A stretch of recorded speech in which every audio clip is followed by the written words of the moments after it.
Olá, um caso muito polêmico gerou grande debate nesses dias. O ministro do STF, Marco Aurélio Mello, determinou o fim da prisão preventiva do traficante André Oliveira Macedo, conhecido como André do Rap. E nós vamos conversar sobre este assunto aqui com o nosso convidado, que é o advogado Lúcio Adolfo. Esse é o Advocacy que já está no ar.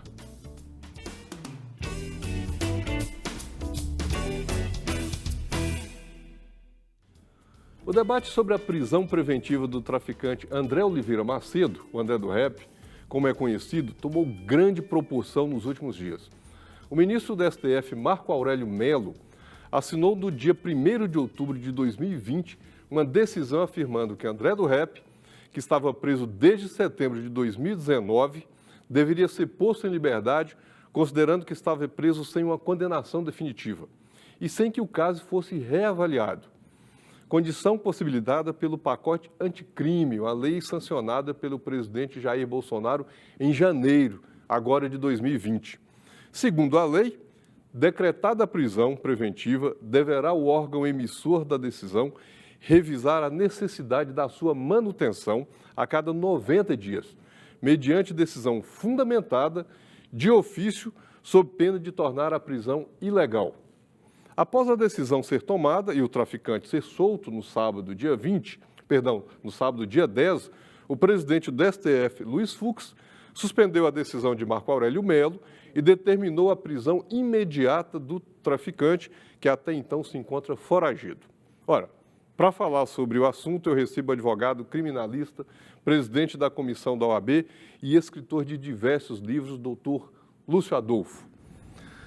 Lúcio, obrigado por estar aqui conosco mais uma vez, participando desse nosso programa e com um tema agora tão relevante e atual, né?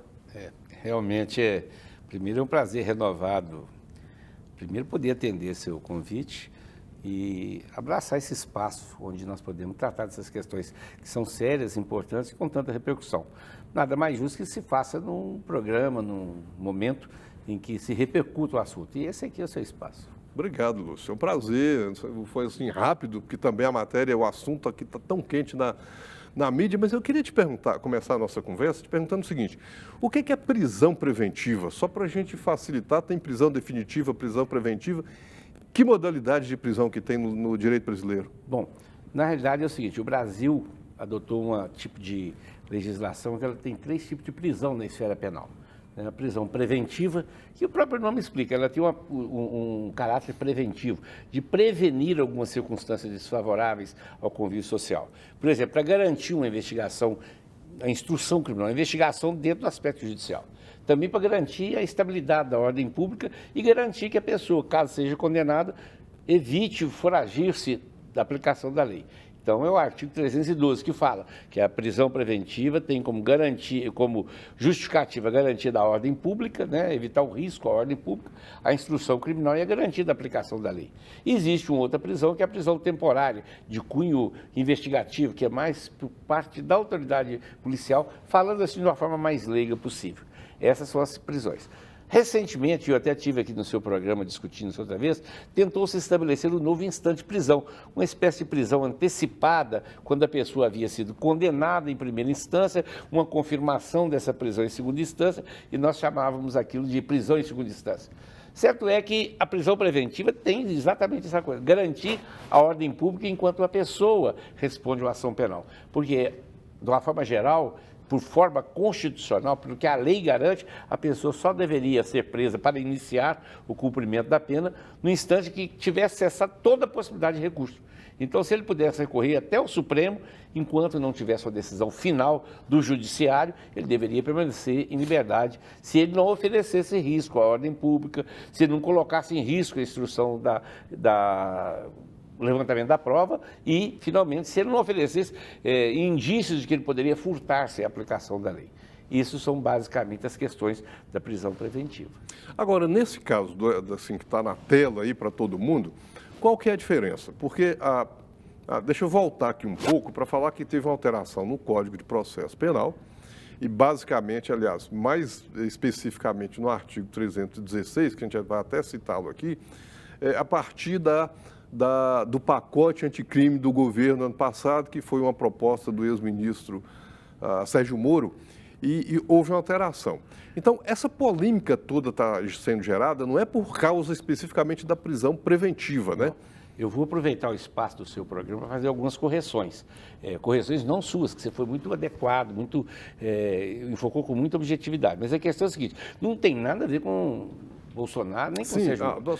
Foi um pacote que alterava substancialmente as disposições do Código Penal e Processo Penal em algumas questões para enfrentar a criminalidade do Brasil. E um deputado mineiro, que é o Andradas, pediu, e era direito dele, que fosse feita uma alteração, exatamente o que tratava do artigo 316. O que acontecia? Porque muita gente não entende por que um deputado fez uma emenda ao projeto, estabelecendo que o juiz renovasse a avaliação.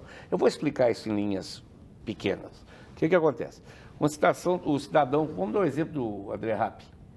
O pessoal chama de Rap, André Macedo. O que acontece? Lúcio, me permita aqui, você fez a ressalva aí do presidente, etc., deixa eu fazer também do deputado. Até antes de começar aqui a nossa conversa, a gente mencionava isso, né? O deputado faz uma proposta de alterar um termo, quem vota é o Congresso, é o colegiado. Primeiro, não se pode culpar o deputado, ele apresentou uma proposta de emenda à lei, o projeto que estava ali, uma inserção do Instituto. Primeiro que ele não decidiu sozinho, ele apresentou aos seus pares.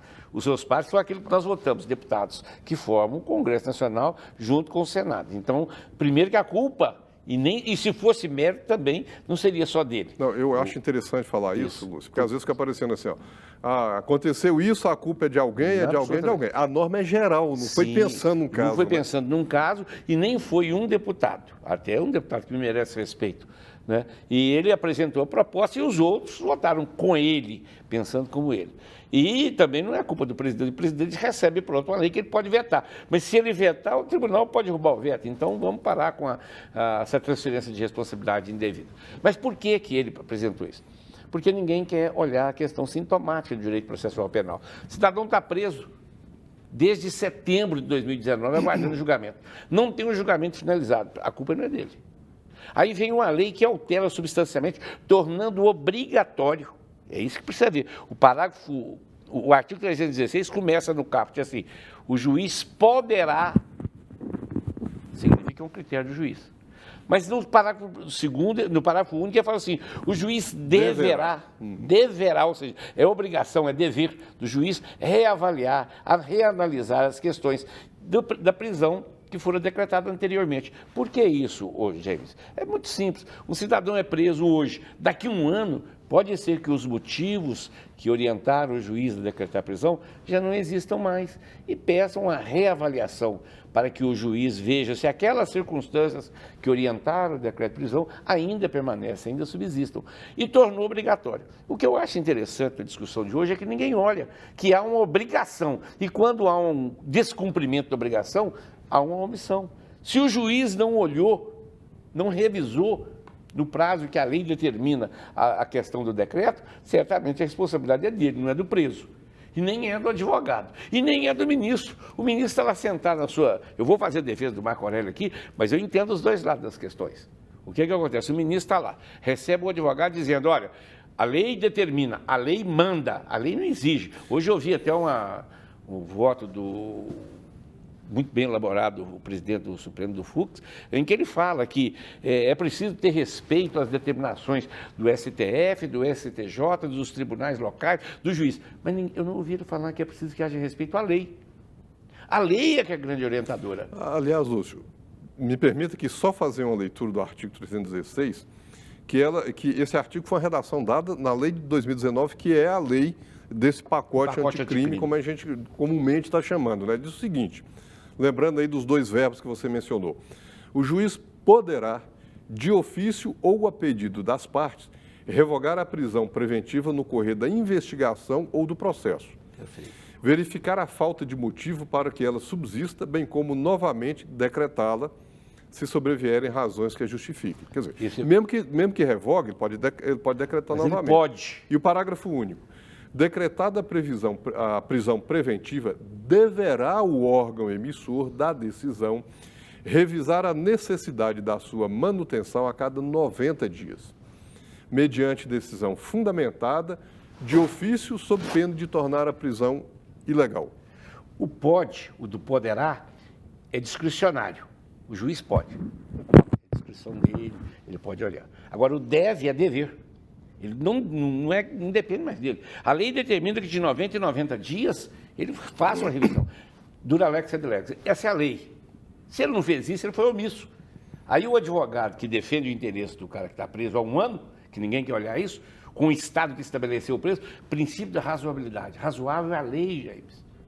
Razoável é a lei. Se a lei fala que é 90 dias, eu, particularmente, acho que 90 dias é um prazo um pouco pequeno.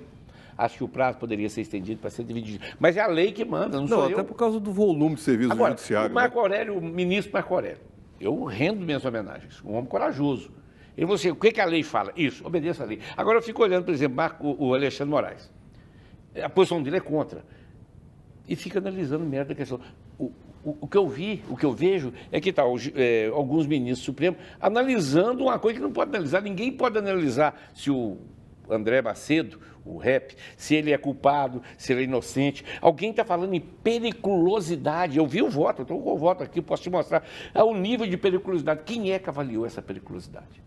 Quem é que sabe? O Rodrigo Maia, presidente da Câmara dos Deputados do Brasil, ele fala o seguinte, a lei, o juiz e o promotor lá embaixo cochilaram. Se era tão importante, se era tão perigoso, se era tão grave, por que eles não olharam isso lá embaixo? Bastava um juiz, só para terminar essa frase que eu acho substancial, bastava um juiz debruçar-se sobre aquela matéria e dizer assim, mantenho a sua prisão pelos mesmos fundamentos. Acabou o assunto. Agora vamos culpar um É quase que um despacho automático, né? Você deixa pronto lá, só assina. E nós sabemos hoje que quem trabalha mais nas câmaras hoje são os assessores. Agora, eu estou chamando a atenção sobre isso porque é o seguinte, eu quero pegar assim, o cerne dessa discussão, porque tirar assim, a politização, a repercussão que dá em geral nos órgãos, nos veículos de comunicação, mas para pegar a questão jurídica exclusivamente. Quer dizer, o que é que tem de direito nisso e o que é que tem de insatisfação da sociedade ou de comoção e etc. Lembrando que não cabe ao judiciário, e agora há pouco a gente até mencionava aqui um voto do ministro do STJ, Nefe Cordeiro, ele fala, olha, o judiciário não tem que ir pela comoção do povo, pela o que está na mídia, quer dizer, ele tem que ir pelos fundamentos da lei, dos fatos, provou a culpa, está lá.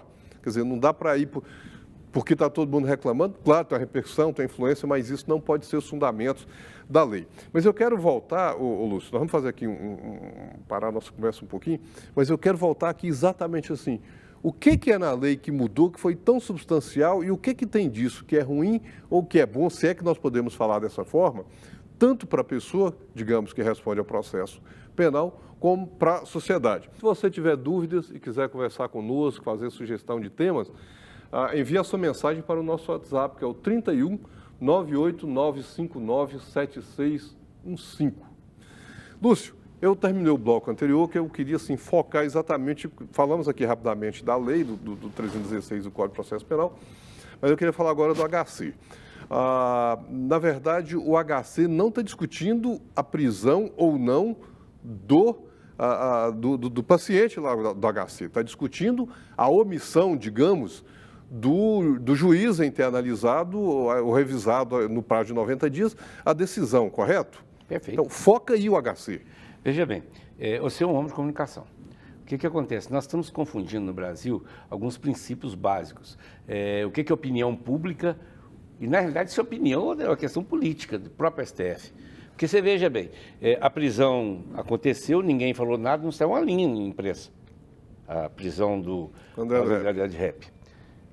Mas veio a liberdade dele, não deu nem tempo de repercutir na imprensa, ele está repercutindo a liberdade dele.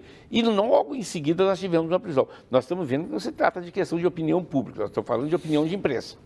Bom, o que acontece? O habeas corpus SHC focava exclusivamente no ponto. A lei fala que o juiz tem que se manifestar e reavaliar a necessidade da prisão em 90 dias. Pronto, parágrafo 1 do artigo 316. Sob pena de tornar ilegal a prisão. Ponto. E se tornar ilegal, tem que relaxar. E se tornou, acabou, é ilegal. A prisão ilegal tem que ser relaxada, tem que ser revogada, não tenha dúvida. O advogado vai lá e pede. Aí, qual que é o entendimento que o STF, alguns ministros estão tendo lá? Acho que o juiz devia ser instado a se manifestar para que não haja supressão de instância, ou seja, para que não tire a capacidade de opinião, de decisão do juízo inicial. Ora, isso é uma bobagem. Isso aí, com desculpa, meus amigos advogados vão concordar comigo, gente. Isso é a mesma coisa. Eu sou obrigado a fazer algo, não faço. E você vai querer que eu vou cumprir na hora que alguém mandar? Não.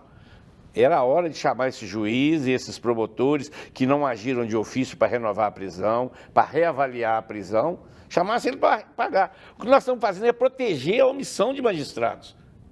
Eu vi o Rodrigo Maia, eu vou repetir. O que ele falou é verdade. Olha, cochilaram, porque se fosse importante, se ele fosse perigoso, era motivo muito maior para eles fazerem uma avaliação imediata sobre a questão desse moço. O que ninguém está olhando é que são mais de 100 revogações já aconteceram no Brasil, no STF, com essa mesma situação. Por que essa chamou atenção? Pela repercussão de imprensa, não é pela opinião pública. A opinião pública só tomou conhecimento depois que a imprensa veiculou. Pois é, mas no caso lá, o HC, ele está... Qual que é o objeto dele? O objeto dele é dizer o seguinte, omissão... o juiz se omitiu, ponto. Se omitiu, é ilegal a prisão. Agora, sim, ponto. Marco Aurélio, ministro, coberto razão. Tá, mas aí no caso, qual que é o fundamento da decisão? Por exemplo, no Marco Aurélio. Porque o que se passa para a imprensa, aliás, o que se passa para a população, melhor, o que a população entende é o seguinte... o Marco Aurélio revogou a prisão e agora vai passar a boiada toda. Na verdade, ele está se discutindo por que o juiz não falou dentro do prazo legal. Honestamente, tornando a prisão ilegal. Eu vou dizer o seguinte, o Marco Aurélio, o ministro Marco Aurélio, eu chamo de Marco Aurélio porque todo mundo trata assim, mas o ministro Marco Aurélio fez algo que eu acho extremamente benéfico. É hora do Fux, os ministros, pensar o seguinte, ele nos chamou atenção para os juízes de primeira instância para a necessidade de reavaliar. O que o Marco Aurélio fez foi, com esse caso que ele não deu repercussão, quem deu repercussão foi a imprensa, mas ele avisou para o Brasil inteiro, está vendo? Quando o juiz falta lá, descumpre a lei. E quem está preparado e é pago para cumprir a lei, que é o magistrado, quando ele descumpre, ele tem que responder. Agora vocês estão querendo culpar o ministro, porque o ministro fez a lei que ele não fez. Mas, Lúcio, bom, ok. Se você quiser discutir comigo que esse moço tinha que ficar preso, que ele é perigoso, periculosidade, aí eu ia pedir permissão para conhecer o processo. Que o ministro Marco Aurélio não conhece, que o ministro Fux não conhece, que a Carmen não conhece, que o Alexandre não conhece. Nunca analisaram esse processo. Só conhece uma coisa que está sendo discutida agora. O HC. O HC. E o HC trata de quê? Ou seja, é isso que eu quero ver. Aliás, é isso que eu quero que a gente converse aqui, até para esclarecer mais para as pessoas que nos acompanham. E até para os colegas também de carreira jurídica, porque... nem sempre a gente está na área, que é o meu caso, não está na área do direito penal. O HC, ele é uma peça pequena, só para dizer, olha, isso aqui está ilegal, então solte o preso. Em linguagem corrente. Perfeito. Ok? Ele discutiu a pena, ele não discutiu o mérito da prisão, a situação, a condição do preso, nada disso. Ele discutiu o ato ou a falta do ato do juiz. Sim, perfeito. Então, o HC bateu aí. Sim. Acho que é só para fazer entendido, para não falar o Marco Aurélio revogou a prisão. Não. O Marco Aurélio falou que, como o juiz não fez a revisão dentro do prazo de 90 dias, tornou-se a prisão ilegal. E não foi o Marco Aurélio, falou foi a lei, né? Não, ok. Ele acatou a lei, ele aplicou a lei nesse sentido.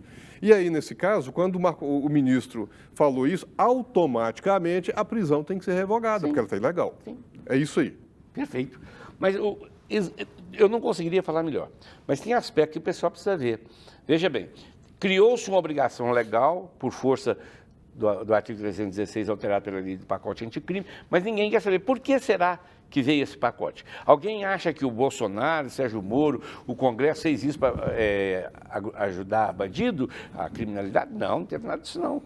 Inclusive, eu tenho conhecimento... Aliás, o pacote foi até ao contrário. Ao contrário. Mas acontece que entenderam...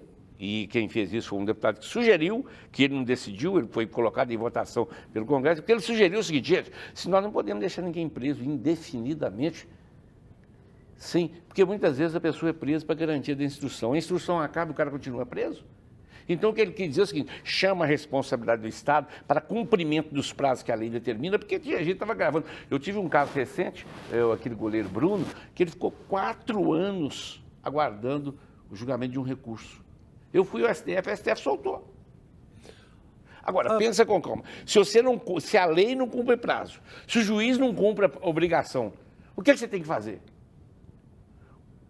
O ministro Marco Aurélio fez exatamente isso. Agora, o que eu não consegui entender, e me perdoem quem não compreende como eu entendo, vou te ser sincero, eu não conheço o caso de André de Rep, não sei se ele é perigoso ou não. Agora, que eu estou vendo um absurdo, sim.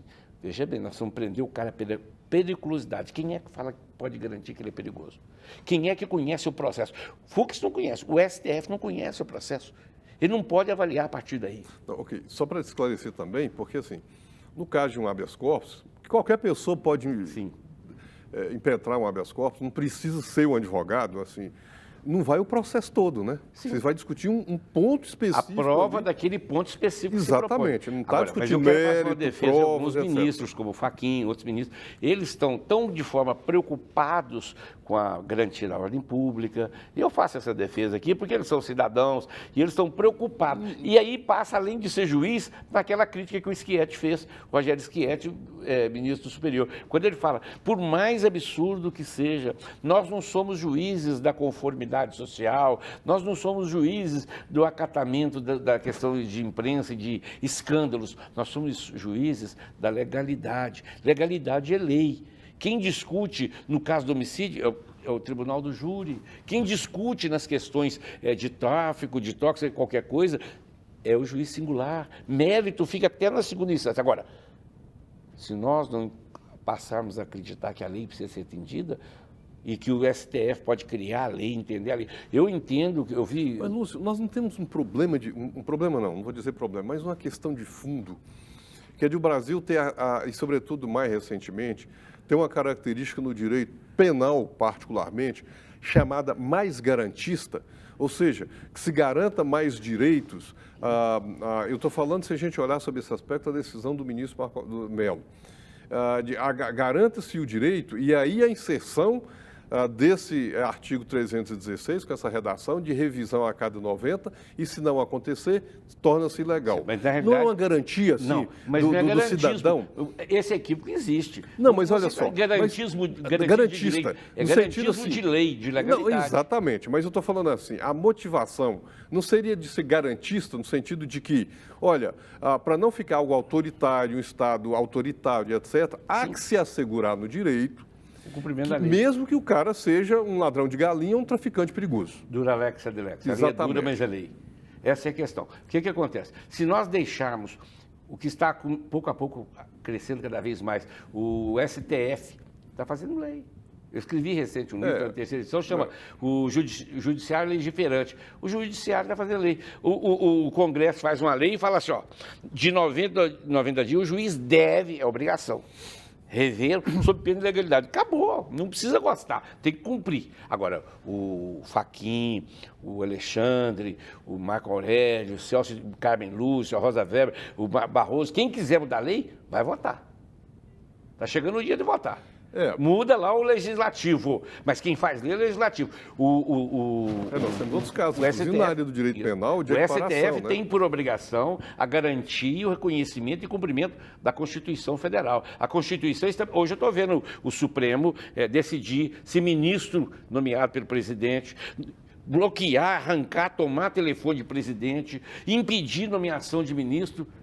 Ou seja, nós estamos criando uma ditadura das togas, das becas. Eu estou falando, nós tiramos as botas e vamos colocar as togas. Não, e com detalhe, né? Com decisões monocráticas, né? Assim, muda o ato de um chefe do poder e aí, independentemente de quem é o chefe e de qual poder... Mas eu vou fazer um deboche. Uma decisão monocrática de um ministro, assim, que torna sem efeito o ato de um presidente no exercício para o qual ele foi eleito. Quer dizer, nós estamos tendo exemplos aqui terríveis, não é a matéria desse debate, mas eu vou trazer. Nós estamos vendo o ministro mandar abrir inquérito, instaurar inquérito, o ministro. Depois ele vai pedir com uma investigação, ele vai julgar, pô. Não sei que. Agora, mais do que isso, o mais grave dessa situação, dessa decisão do Marco Aurélio, e o pior, que ninguém quer discutir. Então eu vou me atrever aqui a fazer um desafiozinho de inteligência, de conciliação de capacidades. É o seguinte, vamos imaginar que o Marco Aurélio tivesse errado, que a decisão dele não tivesse conformidade com a lei do artigo 316, seu parágrafo único. Vamos dizer que ele estivesse errado. Está certa a decisão do presidente Fux de cassar a decisão monocrática através de uma própria decisão monocrática? Tem previsão nisso? É só ler o regimento interno do STF no seu artigo 13º, 13. segura aí, porque eu quero conversar sobre o RI do STF e quero também falar qual que é o outro lado disso, como é que a gente vê também o outro lado dessa decisão do ministro Luiz Fux. Eu queria começar aqui esse bloco, Luiz, perguntando o seguinte: e a decisão do presidente do STF? Ou seja, o regimento permite que o presidente revogue a decisão de um dos ministros? Como é que é isso lá no regimento interno? Não permite, não. Na realidade, eles estão dando volta, costurando beiradinha da torta lá para ver se acham um jeito de resolver. Vão acabar resolvendo, né? Porque eles vão fazer o seguinte: nesse caso, vão fazer. Eu quero saber como é que eles vão fazer com os outros casos que já foram concedidos. Ok, mas só voltando aqui no RI, no regimento interno do STF, há previsão para que o presidente do STF ele se coloca nesse lugar de posso revogar uma decisão democrática, avocando para mim, revogo e aí eu coloco no plenário? Na realidade, existem alguns casos que ele pode avocar a competência, mas aí ele substitui o relator. Aí ele decidiria. Vamos imaginar um exemplo muito claro que os advogados... Mas aí é substituir o relator e não revogar a decisão do relator. Mas eu vou te dar um exemplo que você vai entender o alcance dessa compreensão. O que acontece? Vamos supor que você distribua um habeas corpus hoje no Supremo e cai na mão da Rosa Weber, mas plantonista, respondendo por plantão. Ela pega e concede a liminar. Logo em seguida, ela concede a liminar, implementa essa decisão de cumprimento e é distribuído. E vai para a mão do outro ministro qualquer. O Marco Aurélio, o Celso... Como relator. Como relator. Ele pode revogar. Ele pode entender que a decisão da plantonista não é de acordo, que não concorda assim, e como é relator, ele pode revogar. Sim, está no nível de competência. Agora, só porque você é presidente, o Gilmar Mendes falou uma coisa muito interessante. O presidente do STF não é superior dos ministros do Supremo. Ele é o gerente das questões do Supremo. O grande superior do Supremo é o plenário. Essa é a questão. Agora, se o Luiz Fux, né, que eu tenho uma admiração profunda pela integridade e pela dedicação às questões sociais, e essa preocupação dele, essa medida que ele tomou, só teve esse cunho de preocupação com as repercussões dentro do nível da sociedade, isso eu tenho que admirar. Mas eu acho que o correto seria ele imediatamente encaminhar ao plenário. Ele tomar a decisão, ele está abrindo uma possibilidade inusitada de conflito entre os ministros do STF, que tem se ampliado, porque desde Joaquim Barbosa contra Gilmar Mendes, Barroso contra Gilmar, Marco Aurélio, nós estamos vendo que está se instalando ali. Tensão, agora, aquilo que você falou, a partir da pandemia dessa Covid, nós estamos assistindo uma coisa, o desaparecimento das decisões colegiadas substituída por decisões monocráticas. Esse é o perigo. É onde eu tenho criticado muito, eu tenho dito, nós estamos perdendo o senso. Se você observar bem, o Supremo sempre foi uma corte constitucional desconhecida do país. A partir das decisões do mensalão, do processo chamado mensalão, criou-se um interesse midiático e a vaidade começou a atingir os ministros, não há como negar isso. E a partir daí criou-se também um conhecimento... Isso é o Lúcio que está falando. Não, eu estou falando, eu assumo isso de frente. O que acontece com o Supremo? O Supremo virou uma corte criminal, penal, sem penalistas. Porque não tem nenhum ministro de formação penal ali. Eles estão vivendo, o Brasil está vivendo sob a égide do crime, do direito penal, sob a compreensão do juiz de primeira e segunda instância. Então, esse foi o grande problema. Agora, lembrando, Lúcio, assim, só para o pessoal entender, os tribunais, os ministros, os embargadores e mesmo os juízes de primeira instância, eles têm os assessores. No caso dos ministros do STF, alguns dos assessores são juízes de primeira instância, de áreas e de formação diferente, que eles convocam para assessores e que muitas vezes são eles que fazem os votos. Quer dizer, sim, isso acaba facilitando também, porque senão o ministro do STF ia ter que saber de tudo, né? De direito com profundidade, assim, de direito penal, ambiental... Mas a exigência é essa. Eu estou te pedindo notório conhecimento jurídico, doutor Saboia, para isso. Não, eu sei, mas porque senão eu preciso do seu. Não, eu sei, mas assim, acho que falar do notório saber jurídico, evidentemente, requer um conhecimento bom do direito como um todo, mas não aprofundado, que é impossível ter, né? Eu só estou dizendo assim, mesmo que não tenha, e eu acho que direito penal requereria alguém na corte com formação, sim, com estrada, com trajetória na área, por causa da importância da matéria para a sociedade e para o direito, né? É como se você também não tivesse, no STF, não tivesse algum ministro com uma boa trajetória em direito civil, quer dizer, são duas áreas que é impensável não ter nas cortes alguém com boa formação, né? Sim, mas é porque nós não podemos esquecer... Desculpa, independente dos assessores. Sim, mas nós não podemos esquecer que o STF é uma corte constitucional, ele não é uma corte de mérito. Sim. Nós não podemos esperar que o STF... O problema nosso é que quando em 88, e nós festejamos dia 5 agora de outubro, o aniversário da Constituição Cidadã, todo mundo tratou do STF como uma corte constitucional. 32. E ela está virando uma corte penal, uma corte de mérito. Principalmente penal, né? Aí eu acho perigoso. E aí você vai buscar apoio no juiz de primeira instância. Por que nós não vamos criar um STF, então, de carreira no judiciário? Como uma proposta de que, mesmo que sejam indicados pelo Executivo, mas que sejam indicados de acordo com a sua formação dentro do Judiciário. Pelo menos reservados 2/5 constitucional, daquela imoralidade que é o 5º constitucional, que eu chamo 5º dos infernos. Ó, essa é outra briga do É minha. Vai brigar com advogados do Ministério Público. Não, até que não. O Ministério Público e a Advocacia frequentam, participam bem. Mas eu acho que subtrai um pouco. Não, estou falando assim, da indicação do 5º Constitucional. Sim, né? Mas eu sou uma velha Só para briga, lembrar, né? o 5º Constitucional é uma previsão legal em que 1/5 da composição dos tribunais não são de juízes de carreira. São indicados, num dado momento, pela advocacia, a OAB faz a lista e manda, e no outro momento por membros do Ministério Público, que são os procuradores e promotores, no caso Não é 1/5, são 2/5.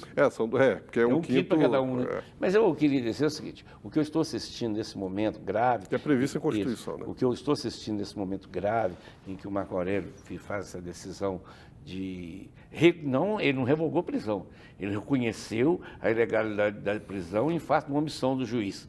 Na hora que ele faz isso, e o Fux, presidente do Supremo, vem e refaz a decisão, cancela a decisão dele, eu acho um momento de crise, de conflito muito grave. Tá, agora, qual seria não há que... Porque pelo texto do artigo 316, né, e ele tem que fundamentar e etc., poderia o juiz manter a prisão, como você mesmo disse, só constar lá, pelos próprios fundamentos. Pronto. Mantém a prisão, está resolvido o problema do vício formal. Sim. Né? Cumpriu a lei, Uhum. então vai manter. O ministro, nesse caso, ele não poderia considerar, e aí eu estou falando fora do objeto do HC, do habeas corpus, ele não poderia considerar isso e entender que é um vício, apesar de estar na lei e estar lá deverá, e manter o preso. Estou querendo ouvir agora a sua opinião do outro lado, do que a gente conversou no primeiro bloco. Eu vejo inteligência e vejo até uma certa segurança jurídica nisso aí. Ou seja, por que eu vejo isso? Se ele pode soltar de ofício, ele poderia, mas não pode prender de ofício. Ele não pode prender de ofício. Se a prisão é ilegal, ela cessa, ela não existe. Ele não pode prender de ofício. Você compreende essa história? Sim, mas olha coisa, só. Se eu impetro uma ordem, essa ordem tem que ser atendida na extensão do meu pedido. Ela não pode ser ultra petita, extra petita, além do pedido. Aí é que eu acho que está o objeto para nos fazer compreender. Porque o habeas corpus, ele foi discutindo o ato do juiz. A omissão do juiz e o resultado dela. A lei é que fala e não a condição do preso de não ser perigoso, etc. O parágrafo do 316 falou assim, ele deverá reavaliar no prazo de 90 dias. Quando ele não fez, qual o resultado? A lei já diz assim, torna ilegal a prisão, ponto. Se essa prisão é ilegal, tem que ser solto. Ele tem que ser solto. Agora, o ministro pode prender de novo? Não. Tá, mas nesse caso... Não, porque ele não pode fazer prisão de ofício. Mas nesse caso, Lúcio, o ministro não está decretando novamente a prisão, né? Está. Na hora que a lei falou que ela é ilegal, ela acabou. Não entendi, mas eu estou dizendo assim, no processo. Quer dizer, ele não vai decretar prisão. Bom, também a gente não sabe quais são os fundamentos exatos da decisão. Eu não sei exatamente a decisão do Fux. Eu vou fazer uma pergunta. Por que todo mundo se recusa a discutir a omissão e a responsabilidade do juiz de primeira instância? Por que ninguém está se debruçando sobre isso? Eu queria entender isso. Alguém aí me olha, por favor, olha aqui, é comigo agora. Olha aqui. Por que ninguém quer discutir essa questão? Bastaria um juiz falar assim, mantenha a prisão. Por que ninguém está olhando um promotor fiscal da lei? Eu estou cansado de ver isso, James. Olha aqui, sociedade brasileira. Caiu uma represa lá em Brumadinho e outra em Mariana. Onde é que estava o Ministério Público? A responsabilidade é de quem? Quem que é cessionário daquilo ali? A União não está... Está todo mundo omitindo as responsabilidades objetivas. Nesse caso, tem uma falha do judiciário. O juiz de primeira instância se omitiu. Eu não estou dizendo que foi por preguiça, por desídia, porque eu sei do acúmulo de serviço deles. Mas não houve. A lei garantiu, falou assim, garantismo da legalidade. Marco Aurélio está coberto de razão. Agora, Lúcio, as razões do ministro Fux são compreensíveis. Agora, eu tenho que anuir o que você está falando, porque a gente costuma dizer que quem cumpre prazo em processo é advogado. Nós temos que cumprir sob pena de causar prejuízo para o cliente e aí dá nisso. Quer dizer, isso é sabido no Brasil, né? Quer dizer, é importante dizer, olha, se é prazo, todo mundo tem que cumprir. Isso aí não é onerando o judiciário, é uma questão legal. Advogado cumpre prazo, o Ministério Público cumpre o prazo, o Judiciário cumpre o prazo, principalmente o Judiciário, que é quem tem que observar se o advogado e o MP descumpriram o prazo. E há uma consequência para isso, né? Quer dizer, isso aí, sem dúvida nenhuma, que tem que acontecer. Você já viu alguma vez o oficial de justiça ir no gabinete do promotor buscar um processo, está lá 60 dias, quando o prazo é 5? Você já viu algum oficial de justiça ir no gabinete do juiz, devolve o processo que está com há 100 dias? Mas na casa do advogado eles vão. Ou então despacho do juiz falando que o advogado perdeu o prazo, uma linguagem técnica. Isso, o advogado... Não fale mais. Você foi fatal, você foi objetivo. 5 dias para defesa prévia, prazo peremptório. 5 dias para recurso, apelação, prazo peremptório. Vai no 6º, o juiz fala, fora do prazo, precluso, tribunal acata. Agora ali não vai. Não, por favor, quebra o galho. Saber assim, o Lúcio tem ele é um criminalista, como assim, o jeito dele a gente vê, né, e é por isso que estamos aqui para falar desse assunto, mas tem outro aspecto, a gente está chegando aqui, eu vou te pedir para falar assim rapidinho, porque a gente está chegando bem no finalzinho e eu queria que você falasse ainda do livro que você vai lançar. E o outro lado, por exemplo, se o ministro é Fux, e aí, dependendo das razões lá do voto dele, e o STF voltou isso agora recente, considerando a condição do preso. Isso não anula, isso não desconsidera a decisão, melhor, a omissão do juiz de primeira instância de não ter observado o prazo de 90 dias e revisto a prisão. Considerando a condição do preso, isso não poderia ser objeto de discussão no habeas corpus, que isso é importante para que a gente esclareça. Não pode. Correto? É uma ação minha. A iniciativa é minha. Eu procuro o judiciário, todo mundo sabe, ele é inerte. Para discutir aquele objeto. Eu quero discutir isso. Aí você vai discutir a cor da saia da minha esposa, o tênis que eu estou usando? Não. Vamos discutir a questão que eu coloquei sob julgamento. E você pode me negar, pode me conceder parcialmente, negar, faz o que você quiser. Mas você não vai discutir outra coisa. Se o cara é perigoso, eu não sei do caso, o processo ele não sabe. Qual perito que falou que ele é perigoso? Ele é culpado de fato? Se ainda tem recurso, não acabou? São questões que têm que ser colocadas. Eu tenho condenação em segunda instância. Isso, né? Mas se condenação em segunda instância, colocou o Lula para trás aí, ó, na DC 43? Está fora. Pois é, ué. Do qual Vossa Excelência participou, isso, né? E todo mundo com medo de quê? Que ia jorrar pelas cadeias afora um monte de bandido perigoso. Isso não aconteceu. Esse argumento que eles estão usando aqui agora de novo, me desculpe, me parece uma falácia. Ô Lúcio, que conversa boa aqui. Eu acho que está bem esclarecedora para todos nós, assim, e para quem acompanha. Mas antes de encerrar, eu queria... Qual que é o nome do livro? Você vai lançar um livro? Paridade de armas. É o provimento 188, que veio do Conselho Federal da Ordem, tratando da capacidade e possibilidade dos advogados trabalharem com perícias, investigações, poder convocar testemunhas no curso e na instrução de processo penal. É um livro que vem mostrar para o advogado, de uma forma geral, para a sociedade, a nossa capacidade de enfrentar o Ministério Público nas questões penais. O Ministério Público sempre mereceu respeito, eu tenho amigos grandes lá e sei da seriedade dessa instituição. Mas é para o equilíbrio na relação. E da relação é preciso que haja uma paridade de armas. Vai estar nas livrarias, Sim, a partir da semana que vem nós estamos apresentando ele oficialmente. Ok. Doutor Lúcio Adolfo, muito obrigado por estar aqui conosco mais uma vez, atendendo o nosso convite assim rápido para vir, por amizade e pela competência, né? Que ele veio assim, e vou falar sobre isso, falou aqui de maneira tão brilhante. Obrigado, Lúcio. Desculpa, às vezes exagero no entusiasmo, sempre sou assim. Criminalista. É um prazer te rever e agradecer o Lucas, o Formiguinho, todo mundo aí. Deixar um abraço para vocês aí pela atenção e carinho. Obrigado. E nós chegamos aqui ao fim desse programa, mas o assunto continua nas nossas redes sociais e nós te aguardamos no nosso próximo Advocacy.